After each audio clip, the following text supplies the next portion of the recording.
Okay, hey there guys, so we're up against F&G on this war. Again, kind of like the last war against 1, when we saw the plus minus and we saw who it was a little bit of a mismatch for them. There was some weird stuff happening with the matchmaking this season.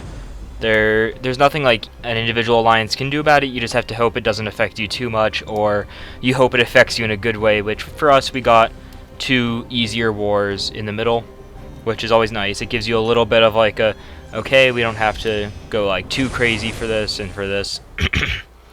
So, right here I have, this is my second war, I think, or something. Third war? Or second war maybe using him, with Nimrod Awakened. So that's just going to make him so much better for his damage and all of his utilities. So I wasn't sure exactly how I wanted to play this fight, if I'm being honest, which is never the best thing to do when you're going into a high tier war, or even any war. You want a plan. You want some type of plan.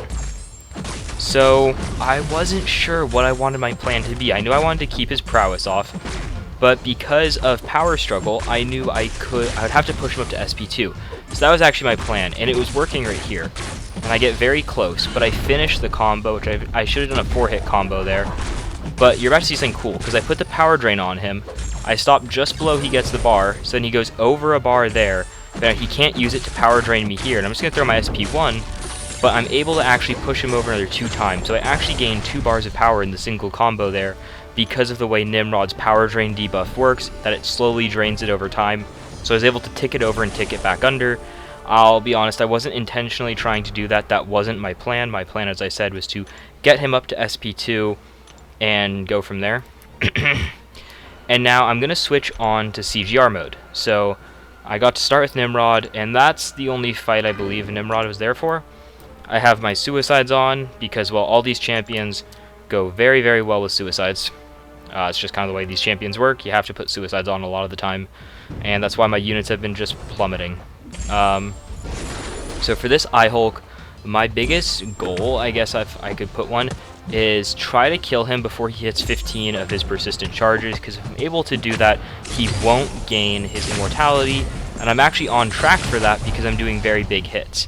And so right here, I just go in for the medium, and he's at 14. Very, very luckily, he's at 14. So I was able to keep him below 15, and this SP3 is obviously going to kill.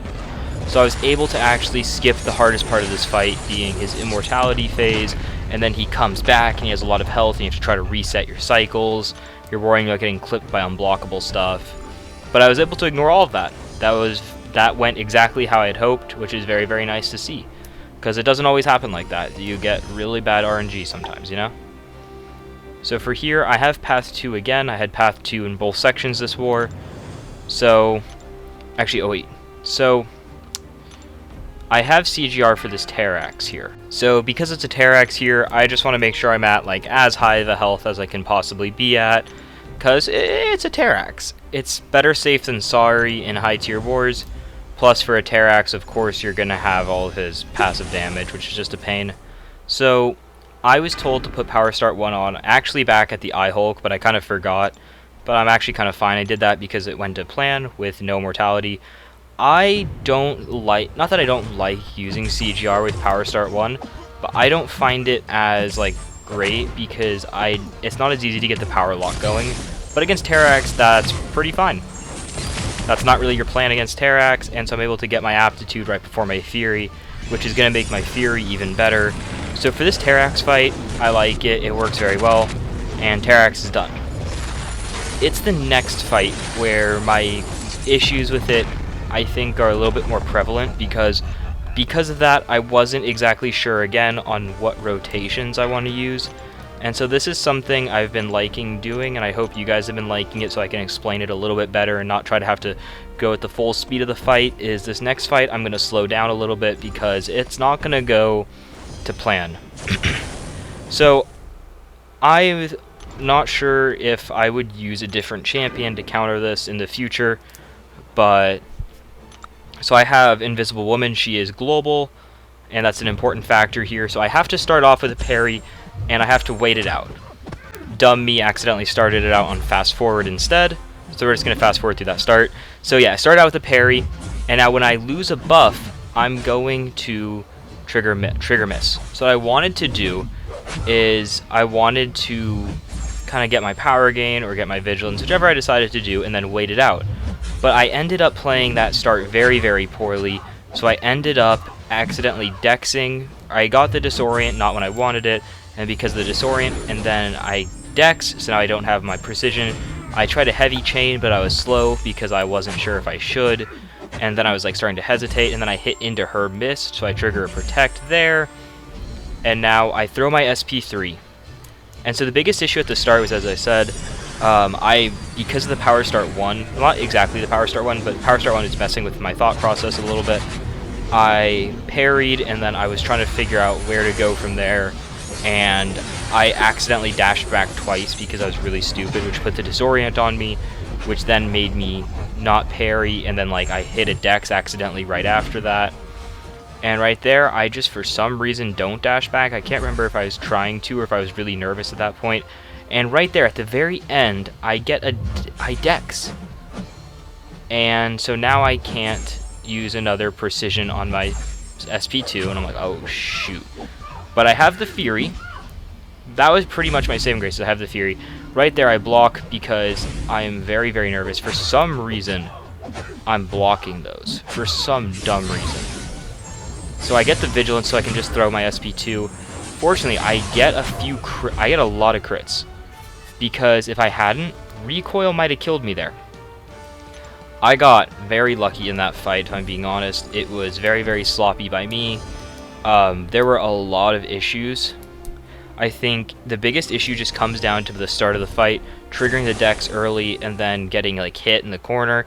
And then I was having to like try to maneuver my way out of that, and I think I was just panicking a little, and I did not like the counter that I had, so I feel like I was being a little bit more uptight about it than I should have been. So I go on to WhatsApp, and as you saw, I took the screenshot of that, so I was making sure the one person was around that I had to do. I needed a pre-fight from him, so then I send this. And yeah, so it was definitely a little bit my fault. I could have played that so much better. I'm not sure, as I said, if I'd go with a different counter, something that ignores the disorient or just something like that. I had to wait a minute or two for my friend to come through to get me the pre-fights, but I got myself my horseman, and so now I just have a Tigra. And again, Mystic Global, so I just can't dex.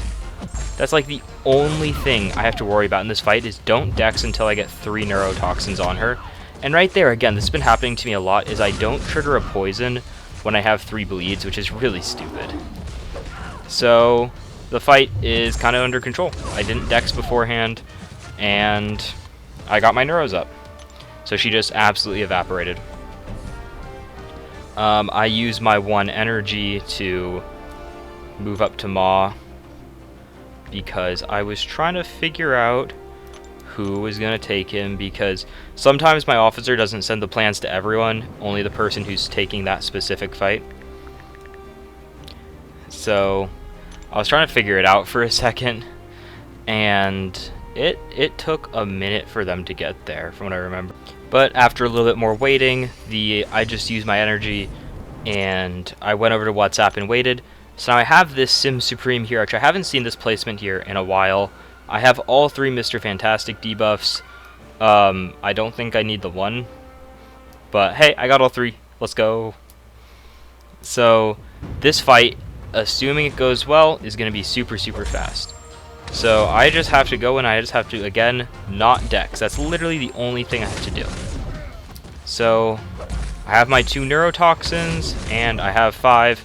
So now it's fine if I dex, and right here I just want to try to do as much damage as I can. I don't want to give him a chance to get anywhere near SP2, because that's when that fight gets tricky. So that ended out very well. It was pretty much just that CGR fight this war that was a little bit hairy. As I said, a little bit of a mismatch, 11-2 in deaths, and 11,000 seconds to 8,200, so it was not the closest war, but it was still well fought by them. 11 deaths isn't too bad. It's honestly not like that bad of a war by them. So great job to them. Very fun war. I really liked my team. It was just that one CGR Invisible Woman fight. I hope I did a good job breaking down why that happened. As I said, it was just a very sloppy start where I got my parry and then I double dash back to get Disorient. To fail my parry to get Dex is kind of what made the fight go downhill. So I hope you guys enjoyed this video. I hope I see you guys again soon. Bye!